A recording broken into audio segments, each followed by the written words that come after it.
రాష్ట్ర ప్రభుత్వం సహకార రంగంలోని నామినేటెడ్ పోస్టులను భర్తీ చేసింది. సీఎం చంద్రబాబు నాయుడు మొత్తానికి అందరికీ లిస్ట్ ఇచ్చారు. 10 జిల్లాల సహకార కేంద్ర బ్యాంకు డీసీసీబీలు, 10 జిల్లా సహకార మార్కెట్ సంఘాలు డీసీఎంఎస్లు వీటికి చైర్మన్లను ప్రకటించారు. ఇందులో టీడీపీకి 9 దక్కగా 1 డీసీసీబీ, 1 డీసీసీఎంను జనసేనకి ఇచ్చారు.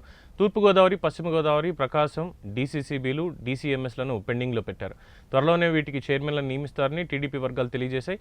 2024 ఎన్నికల్లో టీడీపీ కూటమి విజయం కోసం కష్టపడి పనిచేసిన నేతలను గుర్తించి నామినేటెడ్ పోస్టుల భర్తీలో అవకాశం కల్పిస్తున్న విషయం తెలిసిందే. అందులో భాగంగా డీసీసీబీ, డీసీఎంఎస్ చైర్మన్లుగా మాజీ ఎమ్మెల్యేలు, మాజీ మంత్రులు, ఇతర నేతలకు అవకాశం కల్పించారు.